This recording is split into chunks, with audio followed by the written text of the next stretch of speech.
Muhawe ikaze mu kiganiro Ineza kinyura kuri Danis TV mugezweho nanjye Ndahiro Clementine. Mwiriho neza. Uyu munsi turaganira ku nsanganyamatsiko igira iti tangirira aho uri utangirane ubushishozi ufite. Ni insanganyamatsiko ifite uburemere n'akamaro kanini cyane mu buzima bwa muntu wese wifuza kugera ku ntsinzi. Akenshi abantu dutekereza ko kugira ngo dutangire urugendo runaka tugomba kuba dufite byinshi, dufite ubushobozi buhambaye cyangwa se dufite ibikoresho bihenze. Ariko ukuri ni ko umuntu wese ashobora gutangira urugendo rwe atitaye ku bushobozi afite, ahubwo akabyaza umusaruro bike afite, kandi ibyo bike bigahindura ubuzima ndetse bikazana byinshi. Uyu munsi turaganira uburyo burambuye bugera ku magambo ane kugira ngo dusobanukirwe neza uko umuntu wese ashobora gutangira aho ari, agatangirana ubushobozi afite kandi akagera ku rwego rwo hejuru. Ingingo ya mbere: kumenya neza aho uri. Mbere yo kuvuga ngo tangira aho uri, ugomba kubanza kumenya aho uri. Kumenya imiterere yawe. Ese uri mu cyaro cyangwa uri mu mujyi? Ese uri mu cyiciro cy'urubyiruko, abakuze cyangwa abakambwe? Ese uri mu rwego ki rw'ubumenyi cyangwa ubukungu? Ibi byose ni ingenzi kuko bituma umuntu amenya aho ahera. Kumenya ibyo ufite muri ako kanya. Ese ufite inshuti n'abavandimwe bakuri hafi? Ese ufite ubushobozi buke bwo gutangira, nk'amafaranga make cyangwa ikindi gishoro gito? Iyo umaze kumenya aho uri, uba wabonye intangiriro y'urugendo rwawe. Ingingo ya kabiri: kubyaza umusaruro ubushobozi ufite. Nta muntu n'umwe utangira ubushobozi runaka.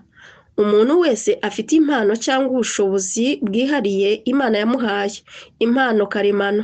Hari abantu bafite impano yo kuririmba, abandi yo kwandika, abandi yo kwigisha, abandi yo guhanga udushya.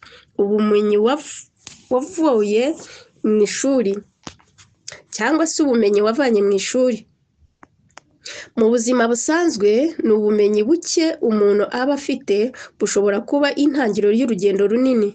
Iyo ufite ku mubiri, amaboko yawe, amaguru yawe, ibiganza byawe, byose ni ubushobozi. Ibikoresho bike ufite, waba ufite telefone, mudasobwa cyangwa inkoni cyangwa isuka uhinga, byose ni intangiriro. Urugero: hari abantu batangiriye ubucuruzi bafite ibihumbi bike gusa, ariko uko bakoresheje neza ibyo bike byabo byagiye bitanga umusaruro biba byinshi. Ingingo ya gatatu: impamvu ugomba gutangira aho uri.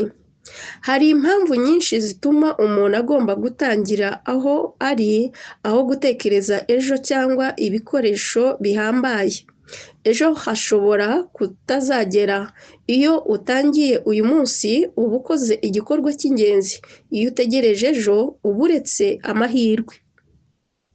Bike ufite nibyo biguha urugendo rwo kwiga.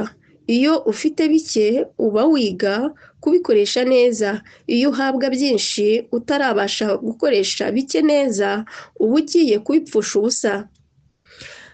Gufasha abandi batangiriye umunsi yawe. Iyo utangiye aho, uba uri abandi urugero rw'uko bishoboka gutangira atari ufite byinshi. Urugero: umuntu ashaka kwandika igitabo, ntakenera icapiro rinini. Atangirira ku rupapuro rumwe, agashyira igitekerezo cye hasi.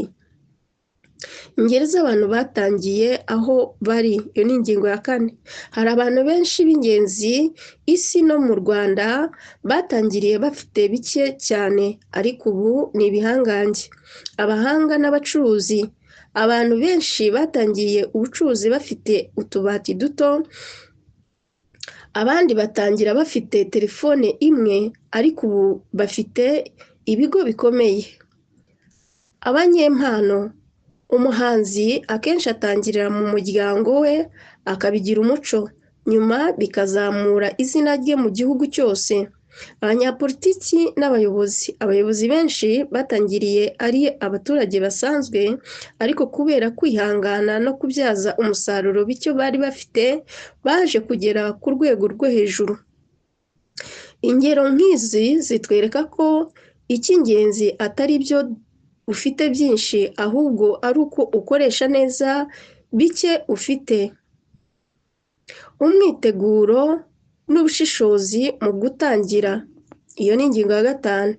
Kugira ngo dutangirire aho uri ukanatangirana ubushobozi ufite, ugomba kugira imyiteguro ikomeye. Kugira icyerekezo. Ujye wibaza uti ndashaka kugera he mu myaka 5 iri imbere. Gushyira intego ntoya imbere yawe. Ntutangire utekereza intego nini, tangira ku gikorwa gito, wige kugikora neza. Kwirinda gutinya no kwigaya. Abantu benshi barahomba kuko batinya gutangira, wowe tangira.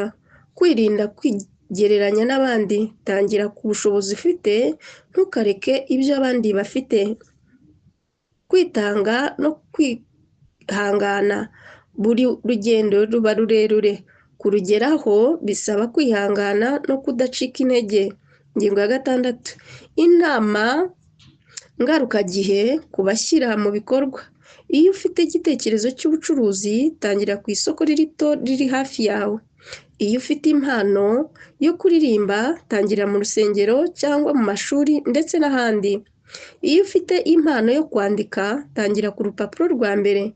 Iyo ufite impano yo gufotora, tangira ku ifoto ya mbere ukoresheje telefone isanzwe. Iyo ufite impano yo kuyobora, tangirira ku muryango wawe, aho usaba abandi ubufasha n'ibikorwa byoroheje. Igice cya 7. Gusoza. Mu gusoza, reka dusubiremo mu ncamake ibyo twize.